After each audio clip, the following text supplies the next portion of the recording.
Don't forget to subscribe to this YouTube channel. Don't forget to like this video. And don't forget to click the bell next to the subscribe button so you're notified when there's a new upload. Here's the front page of the channel. The bottom arrow is pointing at the subscribe button that's normally red until you click on it, and this one turns white after you subscribe. The top arrow is pointing to the bell. Now, the bell doesn't show up until after you click the subscribe button, and then the bell will show up, and that way you can be notified of new uploads. Our blog is texasrepublic.wordpress.com. Our website is thetexasrepublic.com. Our email address is oneyellowroseenterprises@gmail.com. Our YouTube profile is, this is the link, because YouTube doesn't allow us to have a customized URL until we have over a certain number of subscribers. And follow us on Twitter at Texas Republic for You and at We Are Texians. Check out our other videos and playlists. Republic of Texas RT documentary. Texas and other American states is under a military occupation. The Republic of Texas Forum of 2016. And describe the kind of people who would thrive in independent Texas. And so check them out. Okay, Carrie, unmute yourself. I have. Okay. Okay, the fellow that had a question that you typed out or something, can you hit *6 and unmute yourself?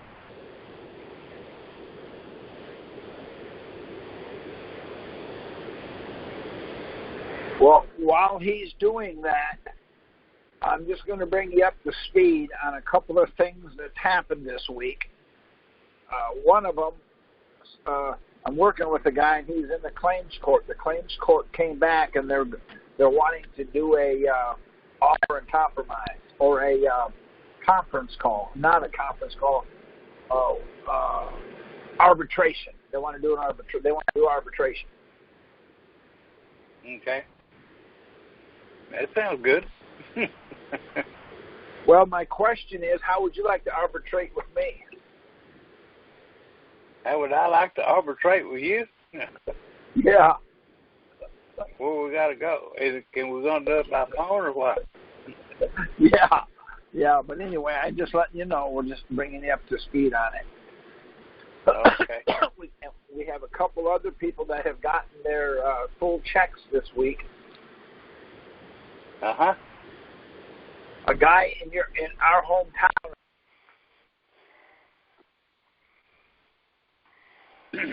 We're in Houston.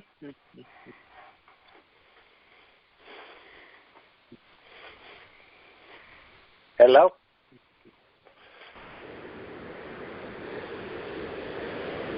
Hello, Carrie.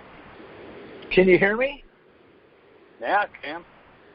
Okay, I don't know what happened. It just anyway, we had a couple of people this week that's got their full check for the first time in a long time.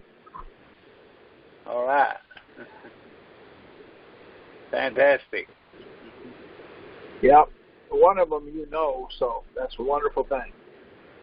Oh, okay. Who wants to ask the first question? Push *6, unmute yourself. I'm unmuted. Okay. Okay. It might sound a little funny as I read it because it's not coming out of my mouth as it would naturally. But 5 years ago, I got... Hear funny things. 5 years ago, I got a ticket, which is, we know it's a offer of contract, bill of attainder, whatever they want to call it, and I'm not in their world. And I didn't use a license, haven't used a license in years. Anyway, I refused the ticket within 3 days for fraud and all that. I won't get into the details, but I brought it back to the police, brought it back to the court. And then later on, just a couple of months ago, I got dragged back into one of their circuit administrative courts trying to hit me for money. So I told the prosecutor I'm not a state employee, I'm not in contract with them, I injured no one, I'm not a U.S. person, and not operating in commerce.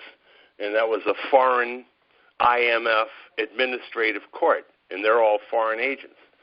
So it went on anyway. They called the all caps name. I walked up to the gate, and I says a few things. I said that I'm not interested in being coerced into a private contract. This is an IMF mock military tribunal attempting to do all the things that, well, as I would say to you, that you already know.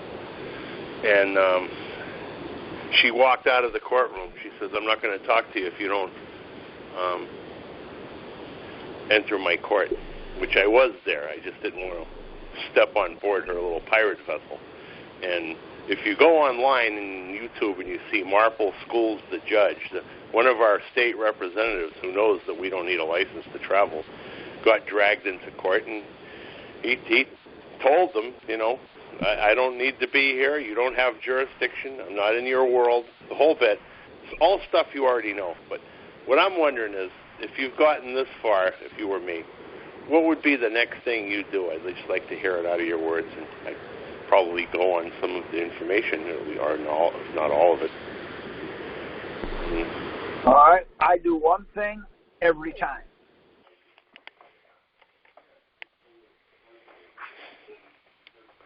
Okay. That's all I ever do. I never change. Okay. I do jurisdiction.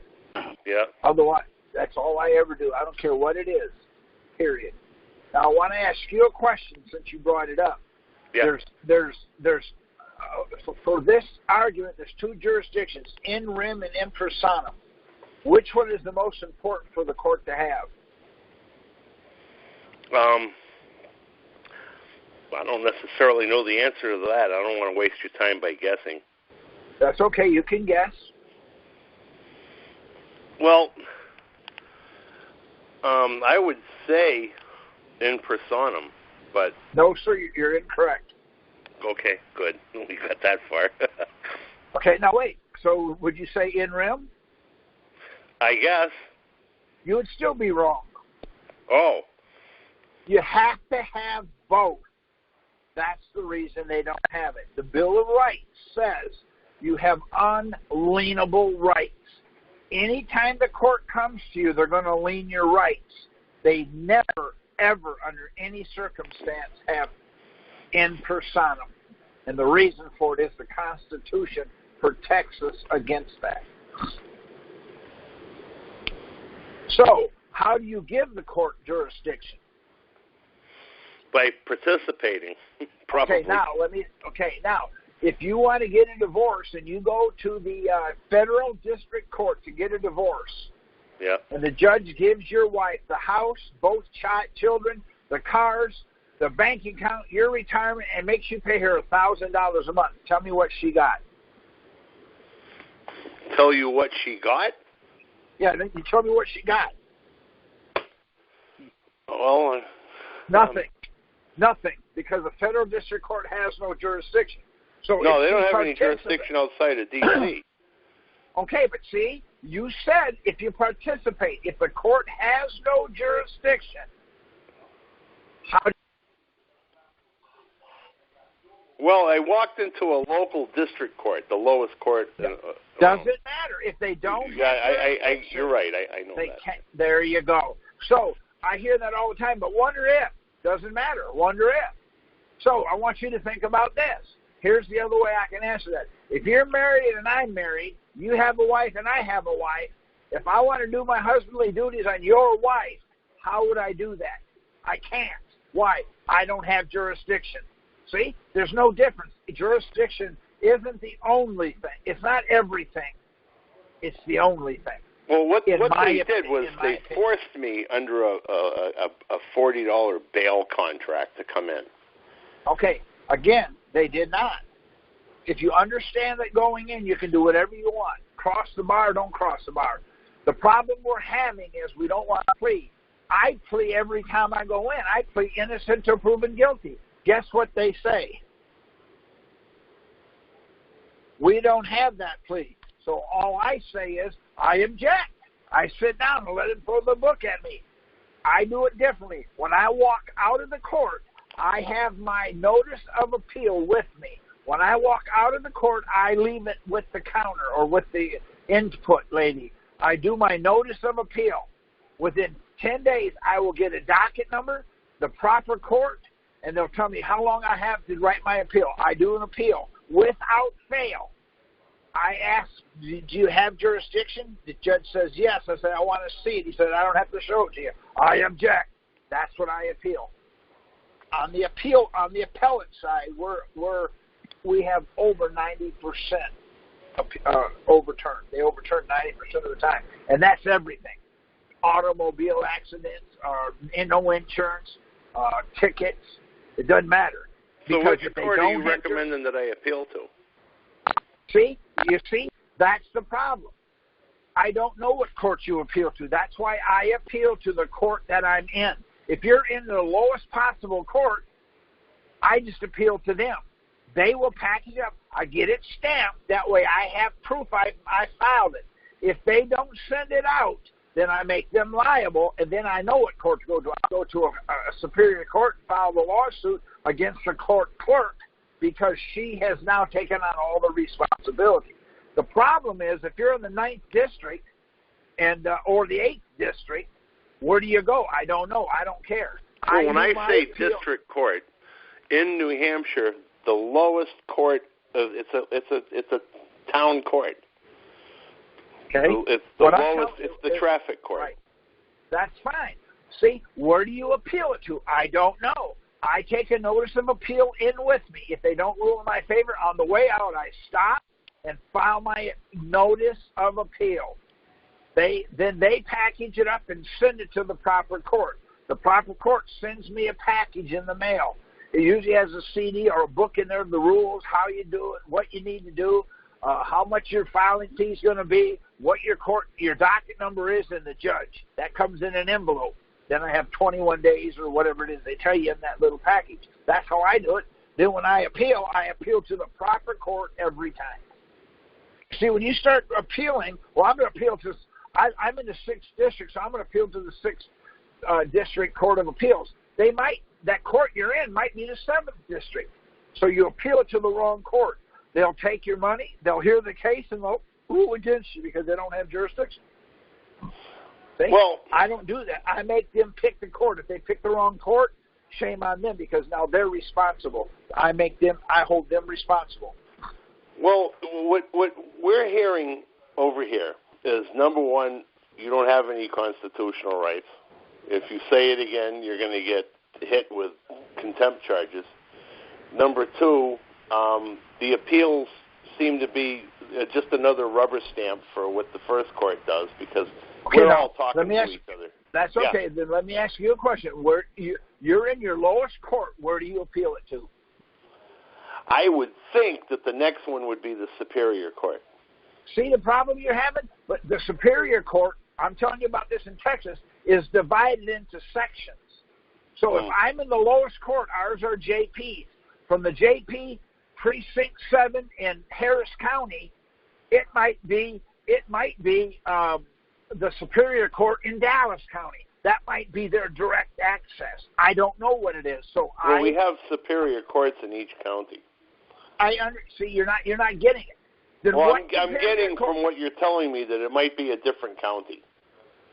It could be. It might even be a different state. Because when you file in Texas high enough, it goes to New Orleans. So I filed an appeal, and it went to New Orleans. But I did it that way because when I file my appeal, I file the appeal to the people that ruled against me.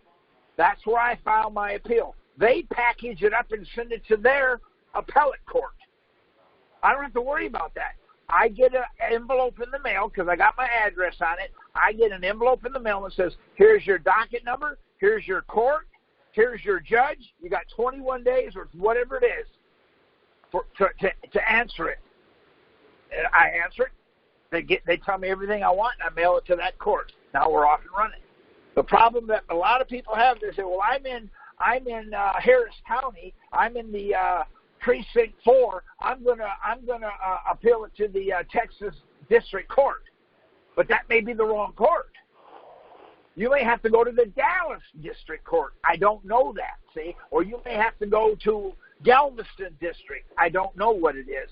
I don't know because they don't tell you. Right. Or if they do tell you, here's my question. If the IRS tells you you owe them money, and then you say, okay, I'm going to file a lawsuit against them, and they say, you can't do that, okay, I won't do it then. Do you really think they're going to tell you the truth? That's the problem. See, I'm not going to ask them anything. I do it the way I do it because I get success. I file a notice of appeal. It's not an appeal. I notice them that I'm going to appeal. They only have 10 days to send it out. If they don't, I get it stamped. Now I can go to the state district court and sue that judge because he has impeded. He's taken all the responsibility now because I appealed it and they didn't send it out.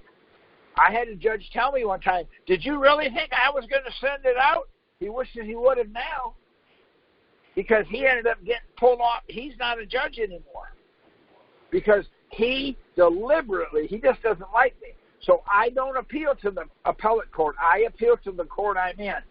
That way, they will send it to their appellate court. Does that make sense? Yeah. Okay, here's my question. What state are you living in right now? New Hampshire. Okay, can you go north to get to Florida? No. Really? You can't go north and to make a U-turn and come south? See?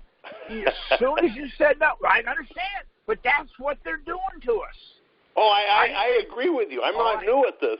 I'm just curious to hear someone that might know something more than me. What you're saying makes sense. The problem is okay. Go ahead. What's the problem? What I've been doing in the past, and it's been several years since I've had to do this, is I worked really hard to get what you call the petitions for redress of grievances process started at the State House, because that's really the general court for the people. These administrative courts are not for me, and they know I know it. So okay, just stop for a second. What I do that's different, I heard you say something that frosts my butt. It's not for me.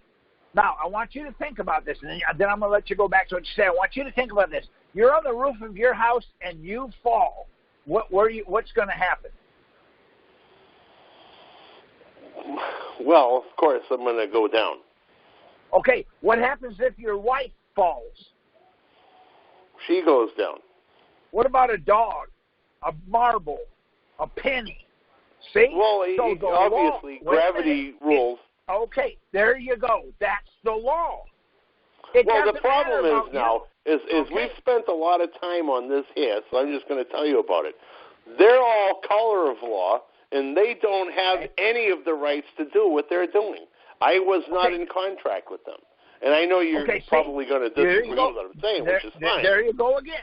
See? I know, but what am I supposed to do living my life with these foreign Crown Temple bar agents bugging the hell out of me, trying to enslave me for money? Like I said, I'm just telling you what I do. Okay, yeah. When I go to the court, if I get a ticket, I go to the court. The first word out of my mouth when they call me is, "Does this court have jurisdiction?" They always say yes. Yes, they do. I say, "Can you prove it?" They always say no. I say, "I object," and then I sit down. I don't care what they do. They can throw the book at me. Do you know why? I'm going to appeal on the grounds I challenged jurisdiction, and they didn't prove it. The law says if you challenge it, the court case stops until it's proven. Well, I did that with the prosecutor, and then when I walked up to the little swinging gates, she ran out on me. Okay. You know what? Just keep doing what you're doing, sir. I'm not here to tell you. I'm not an attorney. But I'm understanding what you're saying. Don't think I don't believe what you're saying. I'm just telling you just more details. What she had done was she abandoned the courtroom, and I waited for a while, and she never came back out. So I didn't want to play the game. So the next thing that crossed my mind was to start prosecuting her. Because that's fine. You can do that. See, when I go in, they ask me, how do I plea? I always say innocent till proven guilty. The judge always, without fail, says, we don't have that plea here. I say, wow, you don't have it? Then I object. Then they judge try to get you to do a negative, like not guilty. I don't care what they do. So the Yeah. judge says we have guilty, not guilty, nolo contendere. I say I'm none of those. The judge says almost every time, okay, I'm going to enter a not guilty plea. I say no problem, but I'm going to object. He said, what are you going to object to? Because that's not what I put in. Almost every time the judge says, it's the same thing. I said, then I won't object. The judge says to the prosecutor, You cut right out. Hello. He's not guilty. So you cut right out for about 5 seconds. Okay, well, I don't know what's wrong. Then I let the judge put in my plea. Then I packed myself and leave because he said it's the same. What I'm trying to tell you is I don't care what they do. I know what I'm going to do, and I do it the same way so that they can't get their arms around. The problem that I have is I don't see things the way most people see them. I have a very awkward way of seeing things. See? And because of that, do you remember Abbott and Costello, Who's on First? That's what I try to do to them. When they ask me a question, let me show you what I'm trying to say. You said New Hampshire. Is that where you're from? Yeah. Okay, in New Hampshire, do they wear blue jeans there, or do they only wear them in Texas? They're pretty mixed up, are a diversified group of people. See what you did? I didn't ask that. Do they only wear them in Texas, or do they wear blue jeans in New Hampshire too? Oh, I comprehend what you're doing, and I'm enjoying it. I don't object to it. I'm just saying that I guess what I should be saying is I think everything that you're telling me is extremely accurate. So I'm going to do that anyway. But what I'm going to do, I think, is prosecute because and that's perfectly fine. Yeah, well, you know what it is they're outlaws. They're perpetrating massive fraud, and I'm going to do something a little different. I don't know if it might interest you or not, but if you have a House Judiciary Committee that is allowing these foreign Crown Temple bar attorneys to harm the people as if we're the office of the person, which they know that it's not us, then I think we're going to have to start prosecuting the Judiciary Committee personally in their own private estate because they won't stop. Well, you do it that way. That's not the way I do it, but you do it that way. Well, no, I wouldn't do it instead of what you're saying. I'm saying in addition. Doesn't matter. I don't addition. That's not what I do. Okay. If I sue them, see, I sue them in any capacity you want because it's not about you. Let's go back to my example. If you fall off the roof, you go down. No matter what, the law never varies. So I bring the law to the table. When I'm at the table, if I sue them and I enter the law, they always say, well, the rule says I object. Then I sue the court for bringing me to the wrong court because I should be in a rules court. See, I don't care what it is. When they got me in there, it's like a frickin' zoo. I run them around the mulberry bush. There's 3 or 4 courts where I live in this county that won't even let me in. When I walk up there, he says, oh, your case is dismissed because I disrupt it so bad because I'm an idiot. I'm stupid. And I don't care how much I do or don't know. I just ask the questions. I never tell them anything. See, I asked you, do they wear blue jeans there? You said, oh, they're pretty much universal everywhere. You never answered the question. If I was the judge, I would have put you in jail for contempt. See? Because I don't tell them anything. I only ask. As long as I'm asking and they won't tell me, then I object. Then by objecting, I can take that one item to the claims court. Now, not the claims court, to the appellate court. See? I'm focused and I'm always got my eyes on one thing. See, I'm not going to go to the appeals court with 500 things because all I got to do is find one. I'm done. I'm going to go one thing 500 different times. See, that's the way I do it. Anyway, does anybody else have a question? Yo. I want to tell this guy. All Kerry's trying to do is tell you get off the defense and get on offense. You'll make more touchdowns and win more games. Yep. Okay, next question. I got a question. Absolutely. Okay, do I have the floor? No, you have the phone. You do. Okay, last week I got my order of dismissal for lack of jurisdiction. I would very much like to know the form that I would use to get my refund that I did from 1996 to 2018. What do I do? What do I file? Okay. Well, first of all, what does it say? You said you got it. What does it say? Said June 19th, respondent file above docketed case. Stop right there. Please stop. Don't read it so fast. I don't understand who respondent is. I think respondent is Commissioner of Internal Revenue.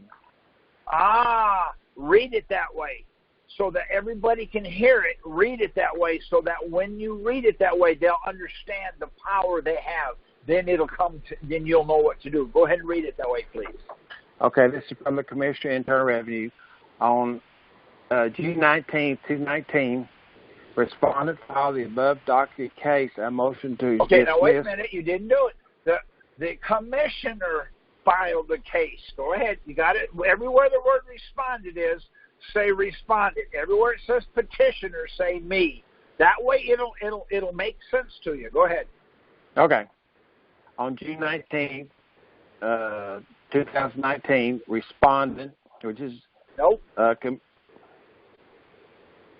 filed the above docketed case. Okay. A motion See, to. you're not listening. You're going to make it difficult for me.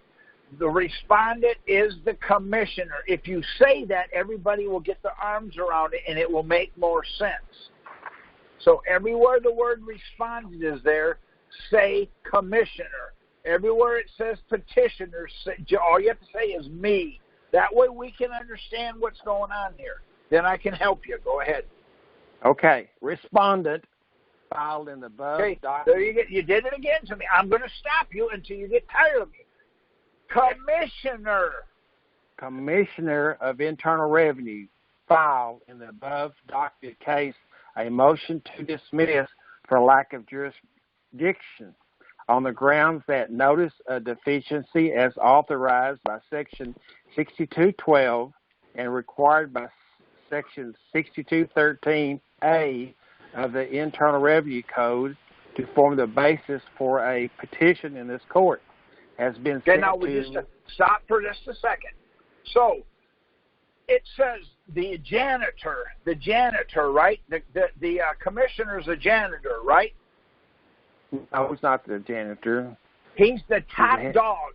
The top dog of the Internal Revenue Service said they didn't do something that was mandatory. Isn't that what it says? Yes. So you have a court order that says the IRS commissioner did not follow his own policies and procedures. That's what you're going to use. Does that make sense? Yes. See the power you had there? In other words, it's not the janitor. The head dog said, we did not give you a notice of deficiency, which is under 6212, which is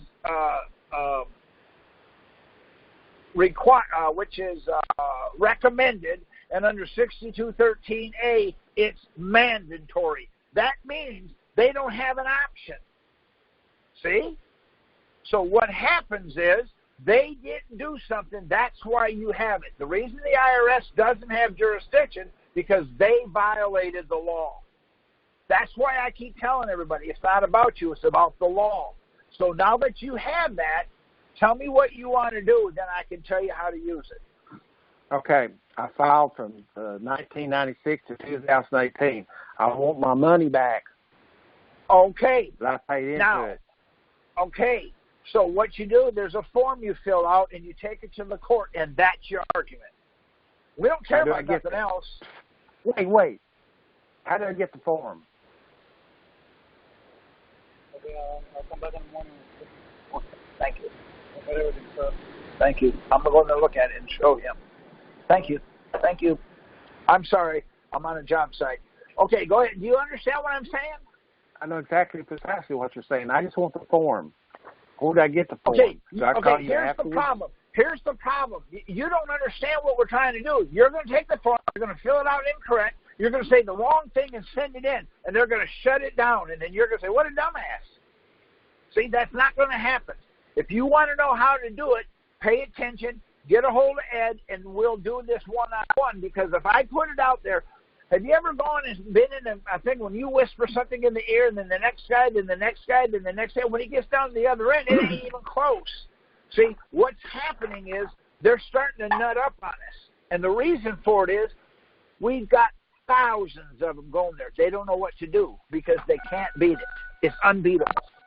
Okay? There's a form, but there's a court. Now I want to ask you another question. If there's a million courts in this country, how many of those courts have a limited jurisdiction? How many? All of them. Okay, so you have to go to the only court that can hear that case. Does that make sense? Court. Yes. What's that? U.S. Tax Court. Okay, you already went there. Isn't that who gave you that motion? Yes. Order. Okay, so why would you go back to them? You got that. How do you eat an elephant, guy? How do you eat an elephant? Real carefully, I guess. One bite at a time. Hold it 1 second. One bite. Okay, I'll get with you and Ed. Okay, I need to ask you something very important. I had $504,000 stolen out of a bank in I understand in Comerica Bank. I got $200,000 of it. Attorney got a third of it. I filed $304,000 with the IRS and stolen money. They said, "Great, we'll let you write it off." Then they come back and they tagged me for $61,000. I never got it, never touched it. Yet I filed with the IRS. Can I claim that? Yes, but let me explain something to you, okay? I want you to listen to me. If I kick you in the crotch as hard as I can, will it hurt? It'll hurt like a big dog. Okay, now, Ed, will it hurt?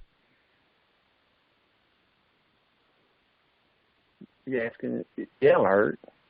No, it won't. Ed won't feel it. I won't feel it. I was muted. You answered it too quick. It will only hurt you. See, you said, I got something very important. It ain't important to me. It's only important to you. We get too emotional in this stuff. We're going to show you step by step how to eat an elephant, one bite at a time. You got your first bite. That's your proof that what they did was wrong. They did not follow their own policies and procedures. Does that make sense? Yes, it does.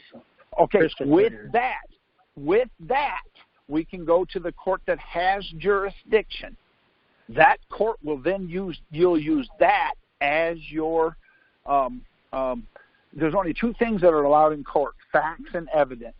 The facts are they took your money. The evidence is the same document. Now we have every base covered. See where I'm coming from?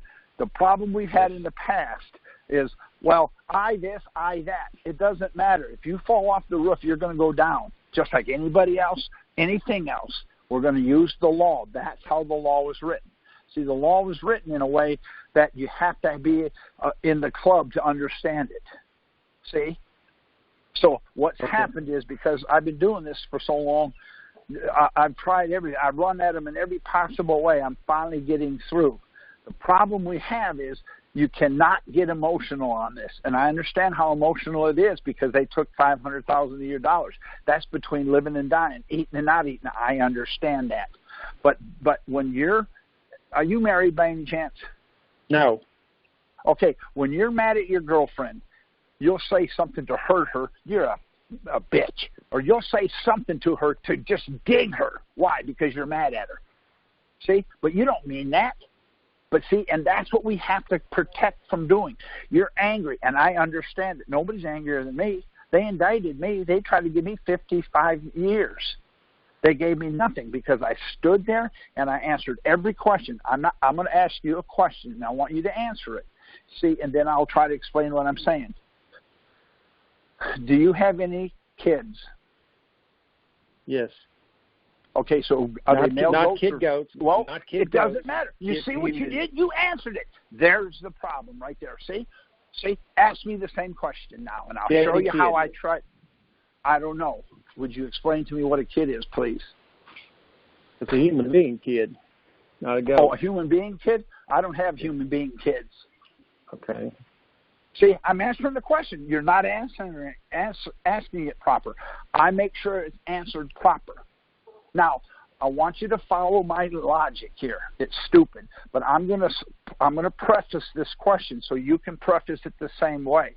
Now, now follow my preface. I'm gonna ask you 3 questions. All I want you to do is answer that question, yes or no. That's all I want you to say. Now, are you married? No. Do you have any children? Yes. Do you have a mother? Had one. Okay. Now, I want you to practice it the same way and then ask me any 3 questions, and I'm going to show you exactly how I do it. I did this in court. Go ahead and preface it because I won't know how to answer it. Go ahead. Same thing. Are you married? I don't know how to answer it. You haven't prefaced me. In other words, how do you want me to answer it? You got kids? You still haven't told me how to answer it. See, you're not ready for this because don't you have to tell me how? Don't you have to say I'm going to preface it? I want you to answer these questions. I want you to say yes or no. Don't you have to tell me how to answer it? See, we're so quick to answer it. So preface the question so you can answer it.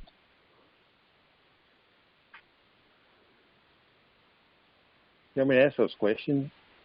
No, I want you to say, I'm going to ask you 3 questions. I want you to answer it, yes or no, so I know how to answer it. I'm going to ask you 3 questions. Yes, sir, with a yes or no. Are you married? Okay. Yes or no? Do you have kids? Yes or no? Do you have a mama? Yes or no? Did I not understand answer what you're saying. See, that's how I am. That's why this is working. The reason it works because I don't ever answer the question. I ask. I never answer. I never tell them. I ask. It irritates them. But when they ask me a question, I only answer what they ask. Let me show you one more, and then you'll understand. What size of shoes do you wear? An American size shoe, 11 Yes. and a half. Okay, now ask me the same question. What size shoe you wear? I don't know. I wear a 10, 11, or 12. A 13 feels so good, I wear a 14, sometimes a 15, up to 20. Because, see, I don't know what wear means. You didn't define wear. But wear means I can put my foot in it. If I have my shoes on, I can put my foot in a clown shoe. I can put my foot in a size 22. That would be wearing it. See, you didn't. See, that's how I am. I can't help myself. But because I'm that way, they can't get to first base. When they indicted me, they were there 9.5 hours and they got on question number 4. Because when they ask me a question, I only answer what they ask, nothing else. See, we're so busy answering the questions, we want to answer them proper so we show them how smart we are. I'm not that way. So now that you got your court order, and I tried to tell you, read it. When it says respondent, say commissioner. I had to tell you 4 times before you finally said it that way. See, we just don't listen. We're so excited. We're so want your money back so bad. Then I'll throw you to the wolves, or I'll take you to the steps. You eat an elephant 1 bite at a time. And see, There's your first bite. The next bite you get, the foundation is going to get bigger. You're going to get it to where you're so powerful. Your foundation is so strong, so big. No matter what they say, they cannot hurt you. And that's what we're trying to do here. Okay, I get your drift. I've taken up a lot of your time. Maybe somebody else wants to talk. Thank you. Thank you. No, I appreciate you. No, thank you for being here.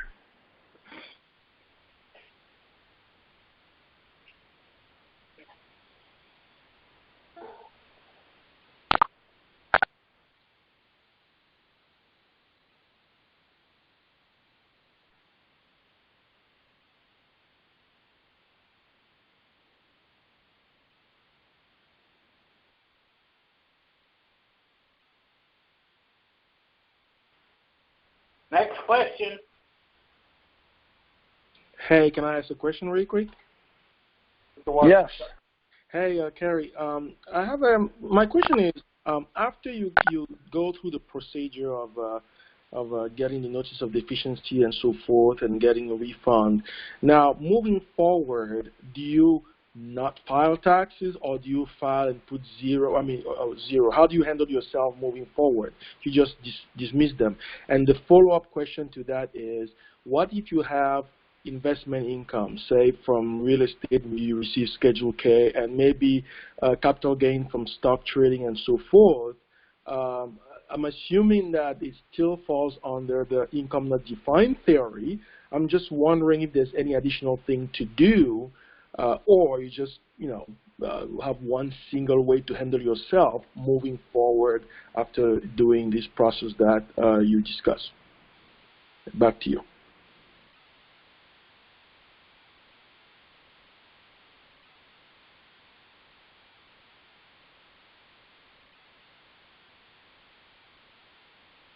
Did you get my question? Yes, I did. Give me a second. Okay, I'm muting myself and I'm listening. Okay, what you're saying is, once you get, let me ask you a question. If I don't have jurisdiction, how do I make you do anything? Good point. Now, number two, that's how I handle it from here on out. But the problem we're having is do you know what the word jurisdiction means? I'm learning by listening to you. Okay, but what does it mean? In my own words, it's basically authority. Authority. How about this? Authority. There you go. I have no authority at your house. So when I show up there, I have no authority. So if the IRS does not have authority, I want you to think about something. If the IRS doesn't have authority, how do they pay to do anything? Got you. Now, the next question, I want you to think about this. Does a federal employee have to file a 1040 form? Well, based on listening to you, I would say it doesn't matter. That's exactly right. And let me tell you why. Do you know what a 1040 form is? Yeah, the one where they want us to report income. Oh, exactly. Now, they want you to report income. Would you tell me what income is, please? Not defined. Okay, so you're going to fill out a form, put something down on it that's not defined, sign it under penalties of perjury that it is what it isn't defined, and then you want to say, them sons of bitches, they're not treating me fair. Well, that's because we're stupid. See, where the problem comes, that what they're doing is they're being general. Just like I asked them earlier, you wear blue jeans. He said, well, everybody wears them. See, not everybody wears them. My wife doesn't. My grandson doesn't. See, that's the problem. You think you know. Me, if I don't 100% know, I make them define it. Let me show you another example. Do you know what the word F-O-R-M, the word form, what does the word form mean? I don't know. See? You don't even know, but yet you're going to fill one out. See, a form in Black's Law Dictionary means model or skeleton to be used in a court of law. They got everything they need. They don't have to do it. You're going to do it and go. Do you know what a notice of deficiency and a notice of determination is? Do you know what that is? I'm still learning about it. I haven't gone through the whole. That's okay. It's an assessment. So if the IRS hasn't given you an assessment, how can they do anything? See, we're arguing the wrong argument. Well, I'm a. So what? The law says it's required and mandatory. You have to get it. Why? Because that's the assessment. Got you. Without the assessment, so here's my question. I want you to think about this. Because I'm doing this tonight, you owe me $4,000. What's your next question you would ask me? You owe me $4,000, bud.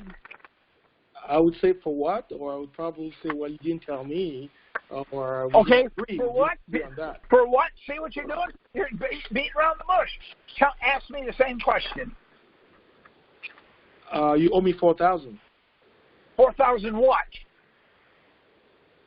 Right. See, unless you I'll pay you 4,000. It's in the mail.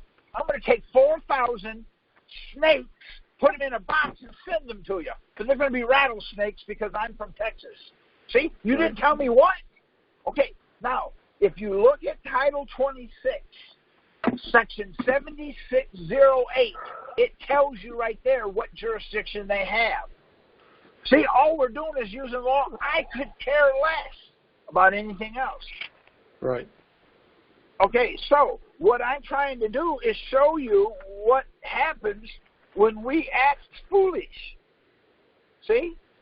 And the reason I say that, the only reason why I say that, because if you don't know what I'm talking about, for an example, what state are you in right now? In New York? All right. In New York, do they say you'uns, you guys, or y'all? What do they say there? Use guys. Okay, use guys. See, what does that mean? Tell me what that means. I don't know. Usually people use that expression. See, I didn't ask that. See what you just did? See what you just did? You gave me more information in that sentence than I've given you in this whole talk. See, right. We got to quit. Okay, now I want you to think about this for a minute. This is the way I am. I can't help myself. In what state does the water run from the top of the mountain to the bottom of the mountain? In what state? Can you repeat the question, please? Yes. In what state does water run from uphill to downhill? What state? Well, I would ask you to define state. I guess that was the presumption I made, that I understood state. See? No, it runs in the liquid state. See, I'm just an asshole that way. I can't help it. If it's frozen, it don't move. See, what I'm trying to tell you is we have to stop assuming what they're saying. Because, do you know what the Antichrist is? I can tell you what the Antichrist is. Would you like to know? Sure. IRS. Because the Antichrist lies and deceits. What does the IRS do? Same, I assume. Lies and deceits. See? So how can you come up with anything else? If I drive a Chevy and I put a Ford sticker on it, it's still a Chevy. So you can whitewash what they're doing, but they're lying and deceiving. See? So what I try to do is I try to understand. I will never tell you anything. Now, I want to ask you a question. It doesn't matter to me because I don't know you from Adam. You're from the state of New York, so I would like to ask you, are you married? Define married. Okay. A partner. A significant other.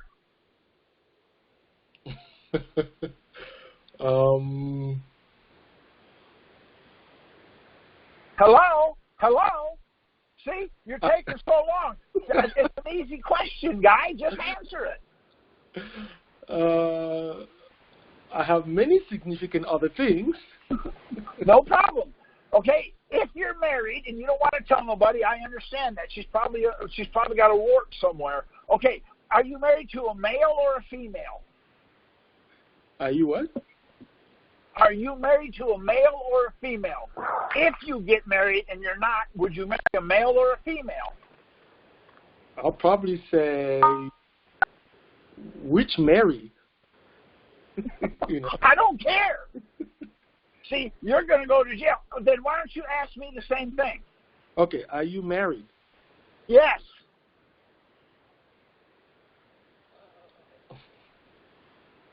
And are you married to a male or a female? No, I am not.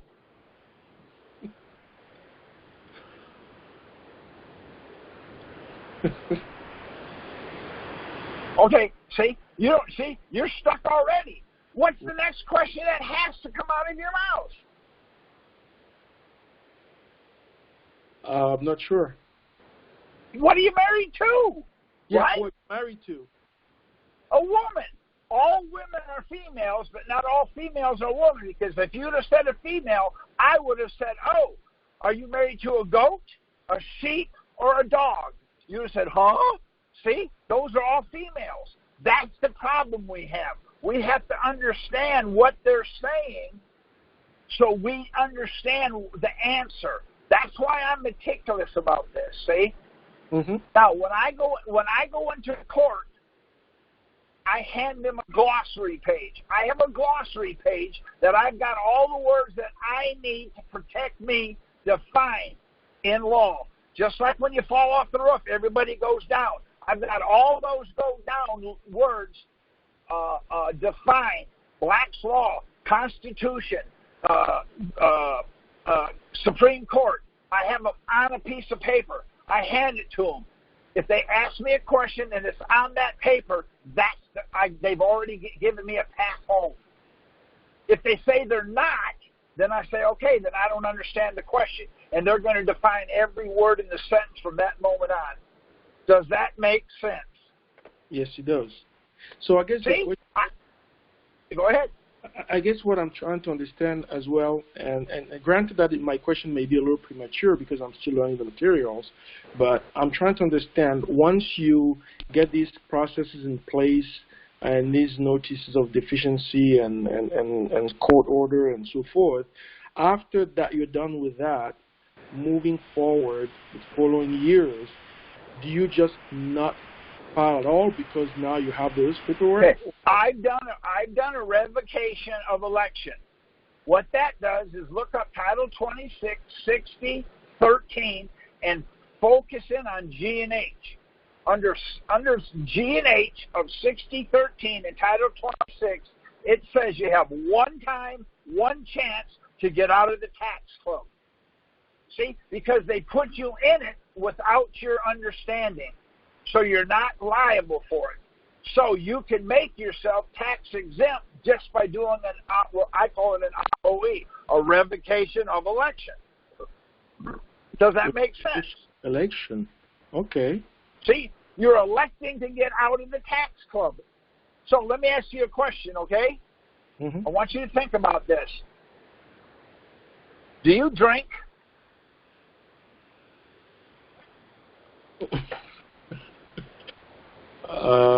Yes. Okay. What kind of beer? Never said I drank beer. See, there you go. That's brilliant. See how easy that is? It's the same thing what I do to them. Did you file a tax return? Yeah. Well, how come we didn't get it? Because you never told me to mail it. Their booklet doesn't define taxes, and it doesn't define income. So I can't, did I fill it out? Yeah.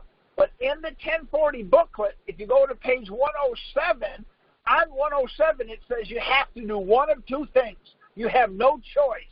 You have to file a return or statement.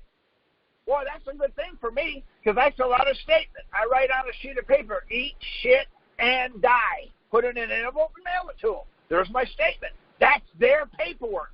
I don't care what I did or how I did it, who you are, what I am. I'm doing what they said with their paperwork, with their rules. See? If I'm using their rules, they look stupid when they take me to court and say, he won't fill out a return. No, I didn't. I did the statement. Remember right next door to it? I did the statement. Here it is, right here, eat, shit, and die. There's a statement. The judge said, you said what? I told the judge, I said, yeah, your wife, she's ugly too. I don't care. Because, see, you're telling me to do something, and I did it. Now you're punishing me for it. That makes no sense. See, they can't outthink me. That can't. So what I'm doing here, by you going in there, if you have if you get your document, I can show you how to get a 2358C letter. My 2358C letter says I am not legally required to file the tax return. That's what they gave me. They signed it and gave that to me. Would that be important for you to get? Oh, yes, please. That's how I would like to know. Okay. Then let me ask you a question. Are you a taxpayer?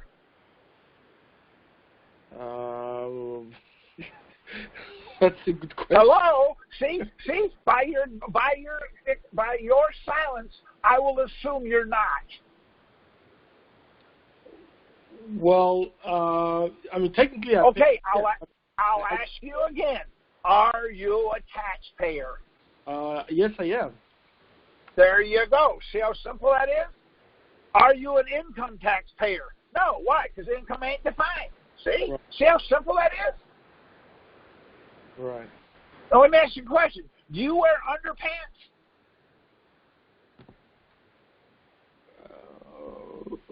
Hello? Yes. Hello? Yes. Okay, you wear underpants. Are they long, short? Do they zip up, or you wear a belt with them? See, you never see. Ask me the same question. Do you wear underpants?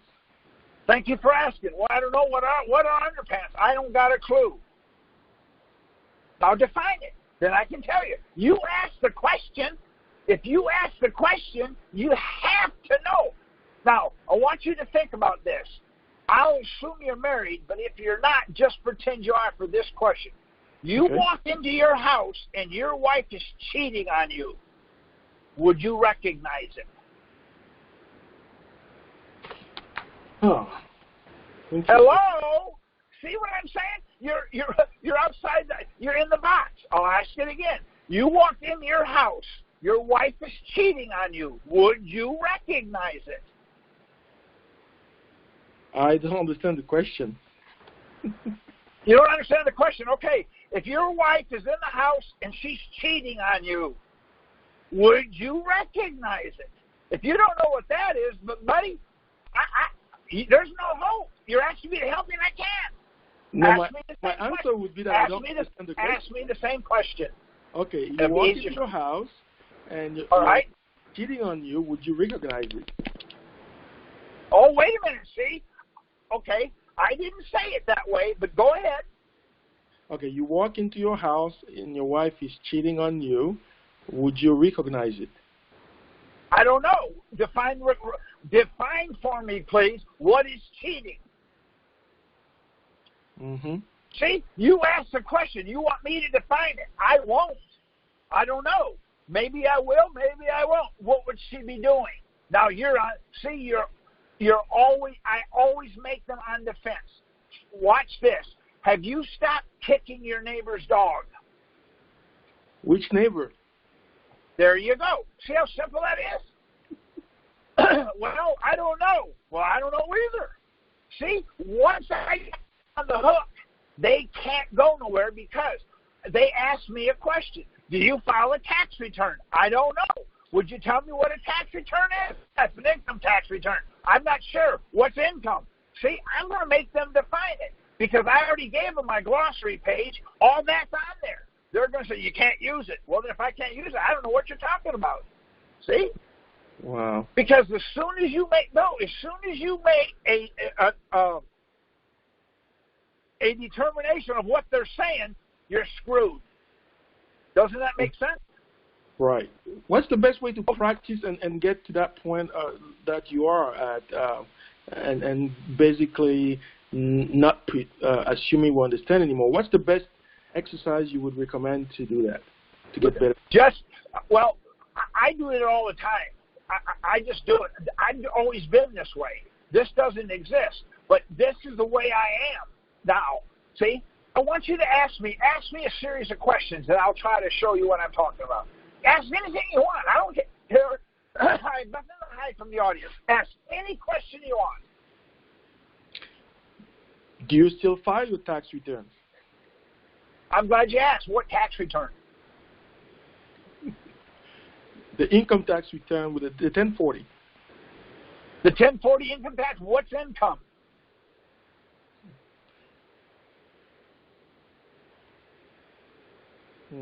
And here's the problem. See, an income tax return is a 1040, a 1041, a CT1, and a 2292. See, there's about 15 different tax returns that are income tax. Does that make sense? Mm-hmm. So, you ask me a question, and I don't understand the question. I say that all the time. Now, I want you to follow my story here. Now, I want you to answer it, Just answer so I can get my point across. If you're allergic to seafood and you eat seafood, you will die. Can you eat a ribeye steak from a cow? My answer would be a define seafood. There you go. See that? Here's the problem. S-E-E. If you see food, you die. When you eat your ribeye, what do? Close your eyes? See how you made me come out and tell you that? I wanted you to say, yeah, then I was going to hang you on it. But see how simple that was? Well, define seafood, because I don't know. Because, it's once I define it, then you can answer it. But you cannot answer an open-ended question like that. See what I'm saying? Right. But at what point do you give them your own interpretation to kind of set them off track? Never. At what point? Never. Let me show you why. And do not be. I'm going to ask you a couple of questions, and do not be offended by this. Is that a deal? I guess so. Okay, I'm going to ask you a question. Are you a man of color? Yes. What color are you? Yellow. All right. Rainbow. I'm sorry. See, I don't believe you, because here's the problem. I'm white, and white is the appearance of all color. I'm a man of color. If you're black, that's an absence of all color. You're exactly the opposite. See, this is how we're trained. I've been told all my life a black person is a person of color. No, they're not. They're a person of no color. Look up the word black in the dictionary. A person that's white he has all the colors. So I would be a man of color. Does that make sense? Yep. You see how perverted I am? I'm a nut job. I can't help myself. But see, that's a true statement. Now, see, what they do is they lead you so far, and then they make you make your own decision. You made the decision that said you were a man of color. You're yellow. Well, okay, I've never heard of such a thing, but that's fine. See, now you're going to be stuck with it. I'm going to hang you with it. I'm fishing, and I'm reeling you in, because every question I ask you from now on, if you do not answer it yellow, you're screwed. See? That's why I always... Go ahead. How would you answer that? I know you went a little fast. How would you answer that? Okay, ask me the same question. Okay, are you a man of color? I don't know. Could you define what your definition of color is? You asked the question, you have to know where I got to go. You want me to be pigeonholed, I refuse to be. So what is your definition of man of color? And I'm going to shut up. Let you tell me. Now, tell me what a man of color is. See, what I'm learning from what you're saying is basically to always be asking questions and to... Absolutely. Yes. That's right. Now, let me tell you what I heard. Do you know who Larry the Cable Guy is? No. Okay, he's a comedian. In his routine, he says he's got a friend named Bob. Bob goes down to the strip joint every night. He finally got a stripper to come home with him. On his way home, he asked her, "What's your name?" She said, "My name is Syphilis." Now he's got it. See, that's what we're doing. We're not asking first. See, I ask first so I know what because see, they're going somewhere. See, I'm going to pattern my questions to get what I want so I can say you voluntarily did it. See what I'm saying? Right. Now, a 1040 form, is that a contract? I think everything's an offer of contract. No, it isn't. A contract has to have two parties. You sign it, they don't, so it ain't a contract. It's got to be something else. I told you what it was. No, it's not. It's a model or a skeleton to be used.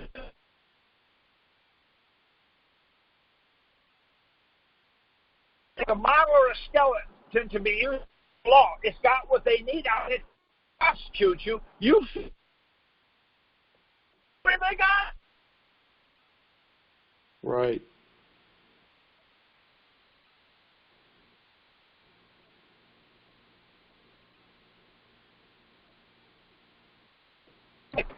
Hello? Yeah, Hello? you went out for a little bit. Now you're back. Say that again? I think I lost you for a few seconds, and now. All right. I said if I'm going to shoot you with the 9mm, or I'm going to shoot you with the .45 caliber. What do you want me to shoot you with? I don't know. What's? Hello. See. Okay. See. Ask me the same question. If do you want me to shoot you with a .40 caliber or a? No, I don't. I sure don't. I don't want you to.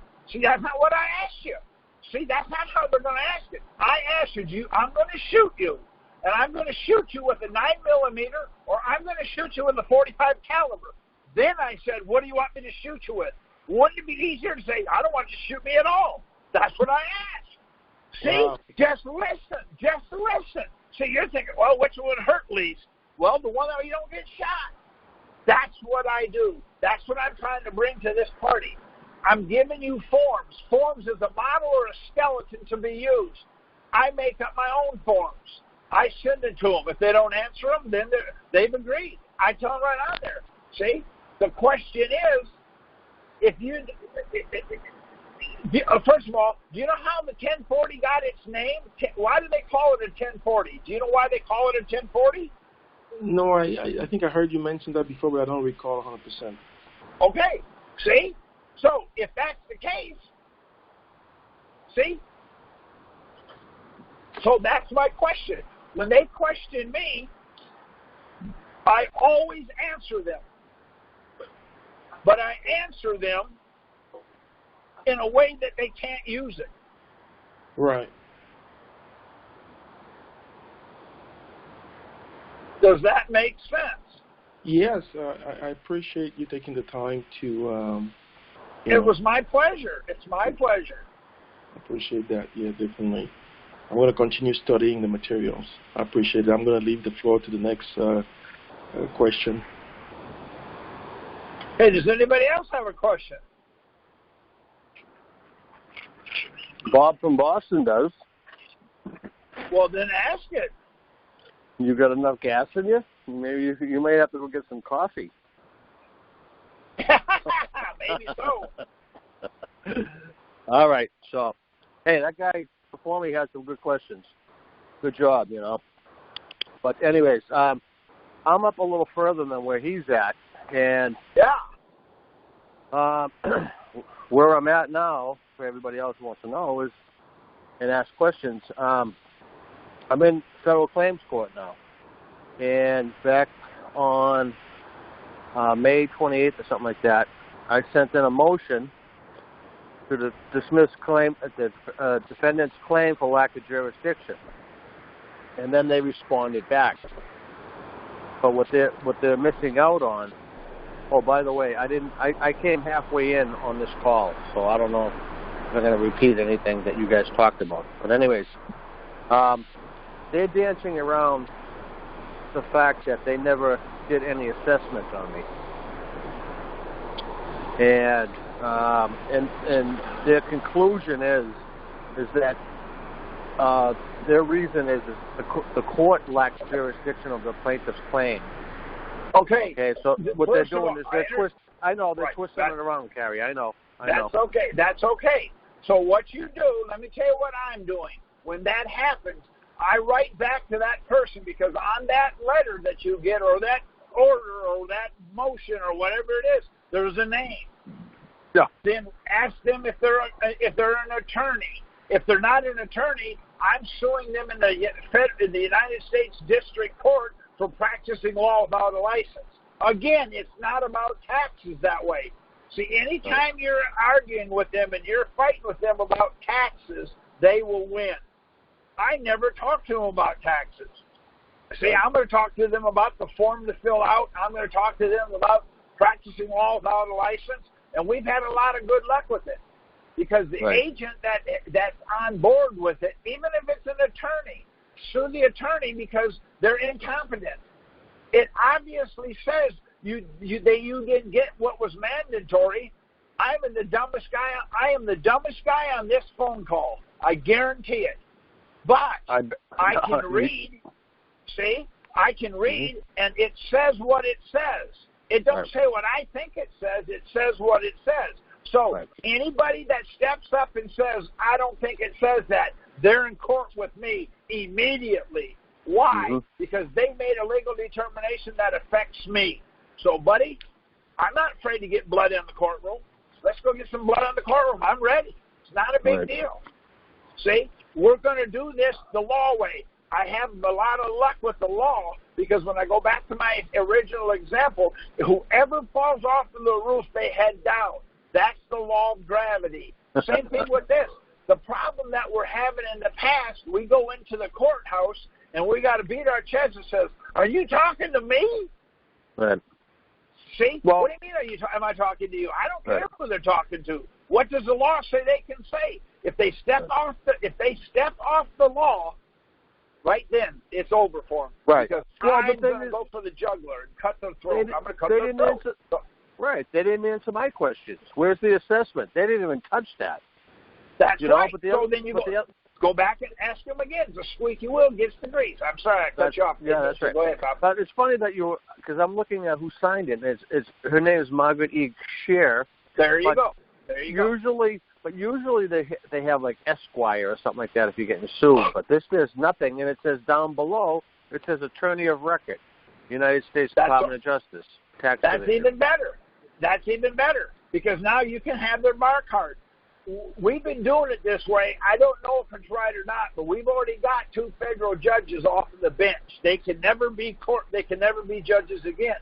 The reason for it is they made it. They're telling me blue's not blue and red's not red. Well, if blue's not blue and red's not red, what color are they? See, that's the question I would ask. That made them mad. Right. See? What I'm saying to you is we got to get outside the box. Now, for those of you that are educated and you have an education, the more education you have, the harder it is for you to get your arms around this because how we're educated today is they throw you in a box. They ask you a question, and then they throw in a handful of dominoes. Which domino is the rightest?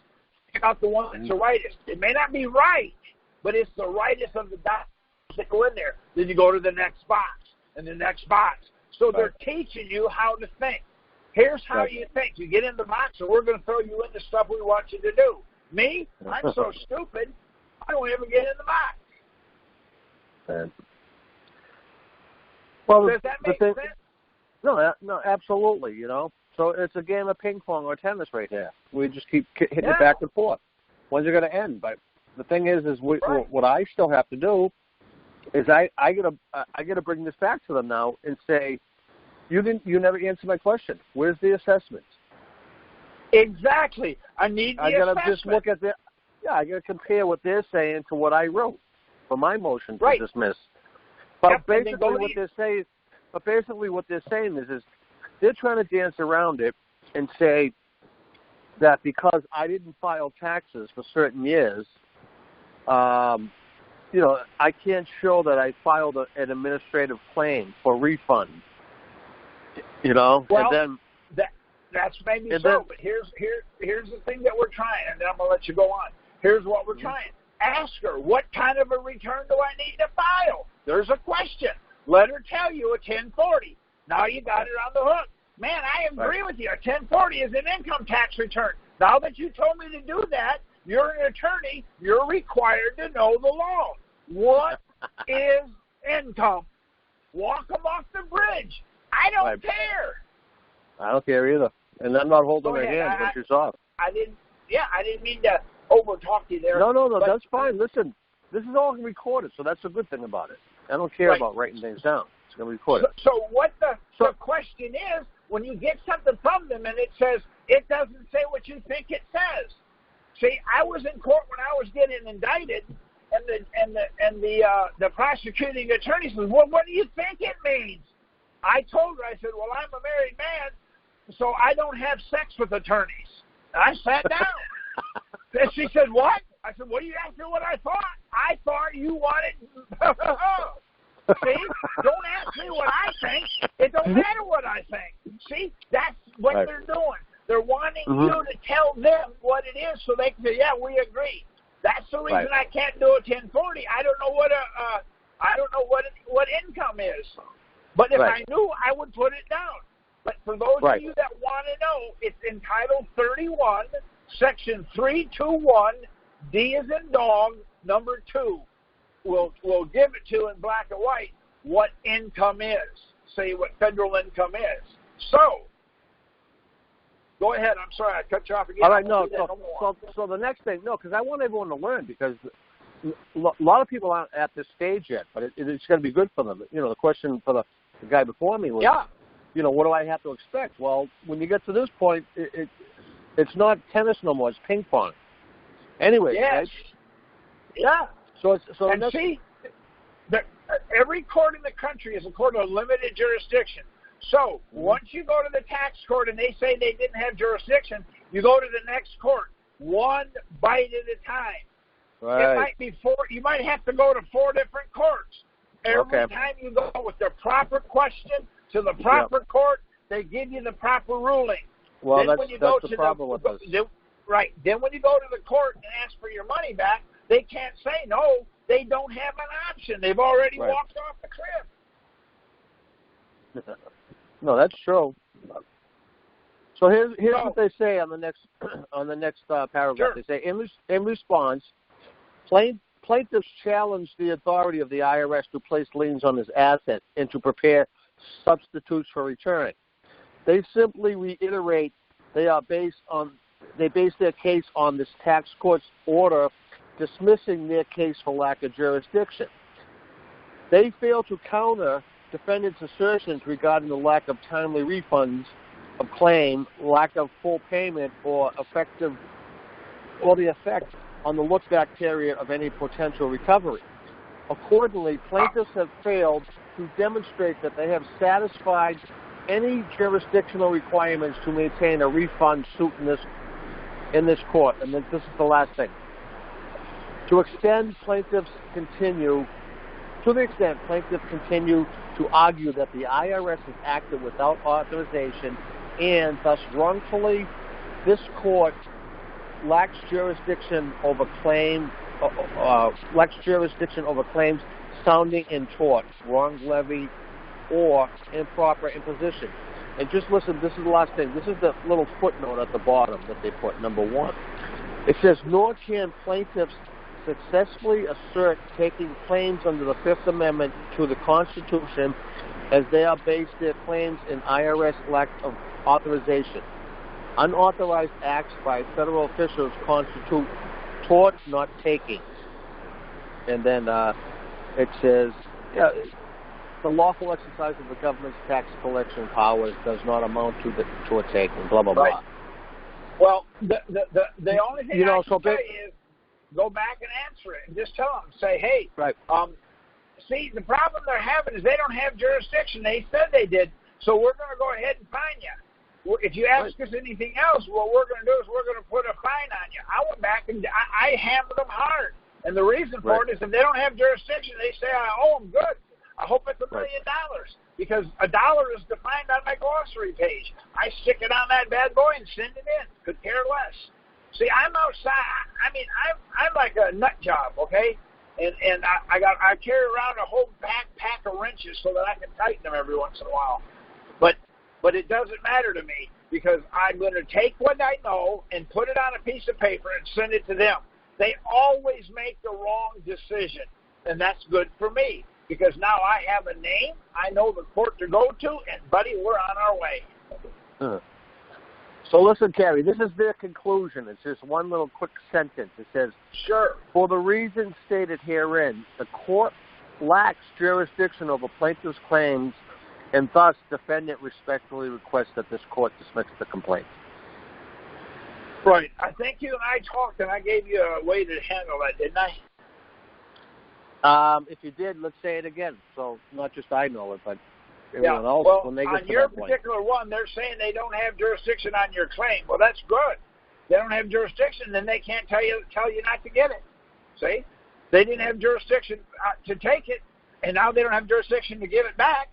Well, then that means if I go to the bank, but I don't go to the bank that I bank at, and I rob the bank I don't bank at, I don't have jurisdiction to be in there, so it's okay. See? See, I mean, I'm telling you what, it's insanity. This is what I'm saying. If I don't have jurisdiction and I go into the bank, well, I don't have no money in this bank, so I can rob it because they said if they don't have jurisdiction, they can't be nothing. So there you go. See, we just have to think outside the box and really put the squeeze on them. Exactly. You got to start putting the squeeze on them. Run at these pricks as hard and as fast as you can. Right. All right. Next question. Thank you, Bob. Cool. All right. Thank you. No, thank you. I appreciate it. Thanks. My pleasure, buddy. My pleasure. Right. I'll keep everyone posted, too. Thank you. Please do. Okay, Ed, ask if anybody else has a question. Or did I lose you? Next question.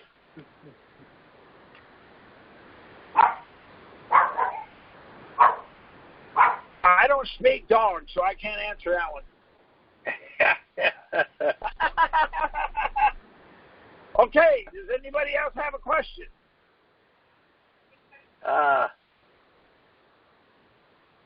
Just a second here. I got a... Okay, while you're looking it up, I'm going to ask a quick question. What goes up? Question. Okay. Oh, here's a good question. So my question is, what about state tax? Because so far I'm hearing IRS. All right. State tax is even better. I'm going to give you a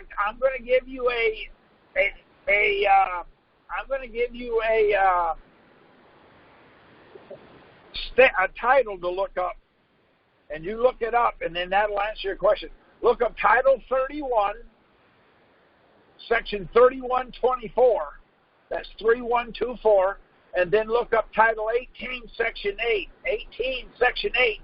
Title 18 is crimes and criminal procedure. Anytime you violate Title 18, that's a felony.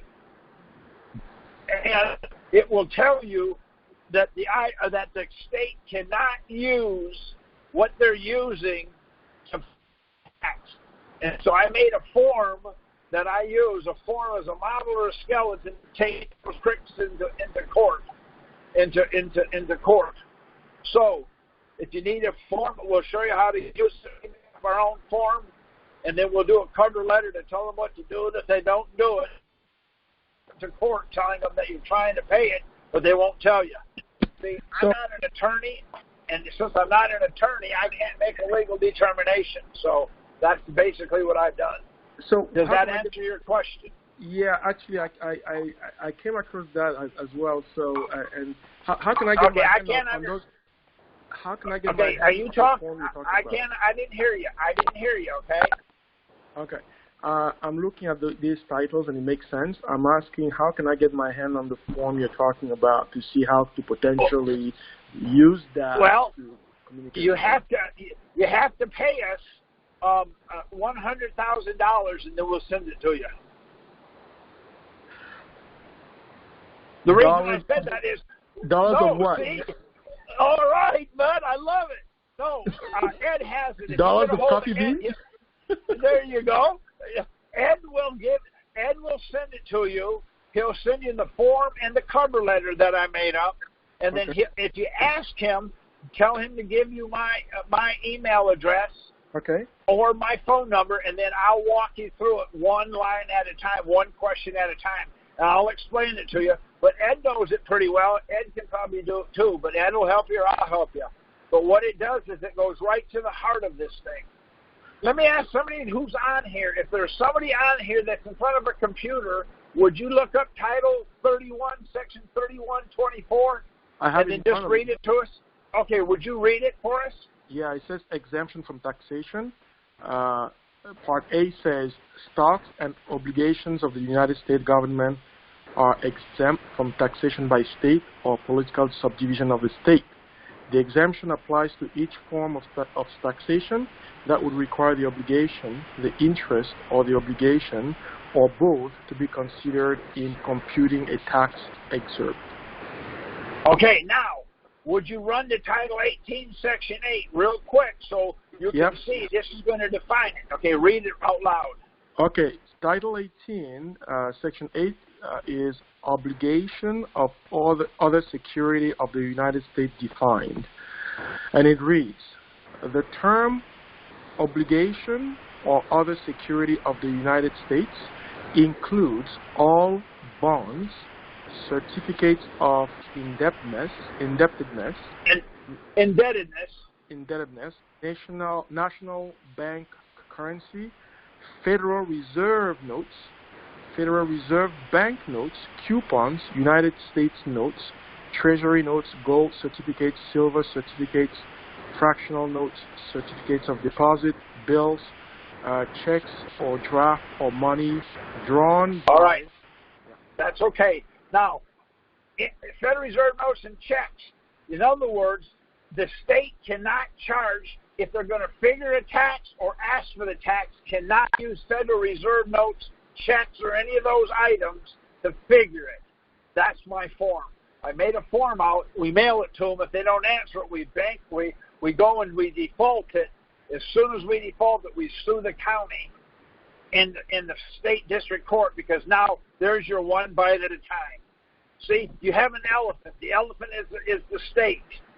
We're going to do it one bite at a time. We're going to show you how to do the form, how to do the fault, how to do the default, how to file the lawsuit. There's your 4 steps. Now you're right at the heart of it. Awesome. That's what I was wondering. Now, and if the judge rules against you, you got everything you need. You're going to appeal it. Now, what happened to a friend of mine? We did this, and what happened is they wouldn't answer our question. So when we appealed it, we told the appellate court we want this case suspended until the state answers the question. 9 years ago, they still haven't answered it, so his property is not on the property tax rolls because the county will not answer the question that's on this form. They won't do it. Since they won't do it, the judge said, okay, we're just going to put it in suspended animation until they answer it. It's been 9 years. So the guy that's lived in his house that's paid for has paid $0 for 9 years. Wow. And you're talking I about... I don't know if it works or not. So go ahead. I'm sorry. Now, when you mentioned county, that sounded to me like you were referring to property tax. I was referring to state income tax. Yeah. Okay. Correct. State income tax. Okay. Is the state income tax a part of the state or a political subdivision of the state? Yeah, I believe so. Okay, then you take the form and you change it from property tax to income tax. Okay. Not a big deal. It's done in Word. I've got it made in Word, so you can make it say whatever you want. Of course. Okay. The state can't answer it. The state can't use what they're using. If they don't, once you default them, see, Title 18 and Title 31 is federal. So then what you do is you sue the state in federal district court on the grounds. The state won't answer you, and they're making you in order for you to file, then they're going to make you break federal law. There's your argument. Don't get into this. But what about this? My arms are longer than your arms. I got more blood in my veins than you do. It doesn't matter. The law says they cannot use Federal Reserve notes. So if you have an income tax, and then if you read your state income tax book, it says you use the federal. Whatever you did for the federal, you do it for the state. That's part of our form. You mail that in and say, well, if the feds don't have jurisdiction, how'd you get it? Now they can't answer it. Then we sue them. Doesn't matter. If they're not going to answer me, there's one outcome. Tell it to the judge. I don't care. See? So I'm asking a simple question. Now, do you want me to answer your question? Sure. Okay, see how simple that was? If you say, well, I don't, well, I'm not going to do it. See? You ask a question they cannot answer, because if they answer it, they've cut their throat. Right. So what we do, okay, then we move to the next step. If they won't answer me, then they're hiding something. That's what, for those of you that have a Black's Law Dictionary, look up the doctrine of silence or the acquiescence of silence. When you ask a question and they refuse to answer, they are dealing in fraud or in bad dealings. So there's my lawsuit. They're dealing in fraud. They've already admitted it. How do I know? I asked them a question. They didn't answer it. They're required to answer me, so they're dealing in fraud. That's a good one for the judge to hear. See? I like that. I would like you to clarify this in light of a specific scenario that I'm going to give you. Let's assume that someone has not yet gone through the whole process that we've been discussing, that you've been discussing about with the IRS and federal income tax. Let's say it's a person who has been filing their taxes every year, and then they get a state tax bill, right? Not federal, just a state tax bill. Can they use this process to challenge it as well, or is it better to do so after doing the federal process? Like, can this be done independently to challenge any state tax bill, even if you had filed a federal and state tax, that year? That's kind of what I'm talking about. Okay. All right. Whatever state you're in, download your state tax booklet. Find out what, and get your I don't know, in Michigan it's an M1. Some states it's a 1040. But get your state income tax document, the one you fill out. I don't know if it's a 1040 or what it's called. Find out where it says income. There's a line on there somewhere where it says income. Go to the book and read what it says. It says federal income tax goes here. Right. So guess what? The Fed said they don't have jurisdiction. So if the feds don't have jurisdiction, the state can have it. They just said so. Then you fill out the form that I have, and you ask them, hey, according to your booklet, page 6, line 3, paragraph 1, it states federal goes here. See that? Would that be one of the following? If you don't answer me, see you in court. Now you've got your one bite at a time. See, we got to build the lawsuit that you can beat. And when you go in there with an elephant, you can't eat the elephant. The elephant walks in the room and you're scared. If you've got the elephant cut into tiny pieces, they don't even fill up the room anymore. It's no big deal. So what you have to do is you build you a foundation. Then when you go in there, they're not going to come in. The reason they're not going to come in because they can't answer the question. Now then we'll take it as a default judgment. Doesn't matter to me. A default judgment works fine for me. See? Once you default them out, once you use my form, you go through the default. Once you get them on default, you take it down to the county or the state and file it. Get a stamp on it. Write on there, paid in full, because it tells it, and then mail it in as a payment. They asked you for something, they wouldn't tell you what it was. Now you fulfilled it. See, they asked you to pay. You asked them to pay, they wouldn't tell you, so you use a default. You file. See, now you've done your UCC anyway. So the worst that can happen is they can say, we ain't going to put up with that. Okay. See you in court. Let the judge tell you. Then when the judge tells you, you do the same thing. See? But let me just tell you what happened to me. Let me just tell you one quick story, then we'll be done. I went to the court, and the judge said I was guilty, that I had to pay $850. And I told him, no problem. Be glad to. I gave him one of my forms. He said, I'm not going to answer it. I said to the judge, wow, would you take payment that the grocery store takes? He said yes. I said, oh, let's be even clearer. Will you take what Kroger's takes? He said, yes, I will. I went home. I said, can I have 2 weeks to raise the funds? He said, yes. I went home. I lived in Houston at the time. I got the Houston Chronicle, and I cut out these coupons, put them in the bag. I put it in a paper bag that said Kroger on the front. When I went up there, I handed it to the judge and said, if you take them to Kroger's on Wednesdays, they'll give you double. See? I did what he said. He wouldn't tell me how to pay it. I'm not an attorney. I can't make that determination. That's all on my form. And it explains it to him. So anyway, does anybody else have a question? I think Ed's getting ready to shut her down. Yeah, we're out of time. All right, we're out of time. Everybody, thank you for being here tonight. We appreciate it. Or I do, anyways. Our next call will be too loud the night for our next call. Well, we appreciate you guys, too. Thank you so much. Yeah. Yeah. Keep Y'all trucking. have a good one. Thank All you, right, Jerry. Thank you.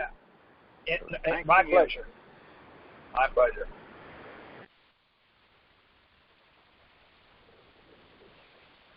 When is the next call? Yes.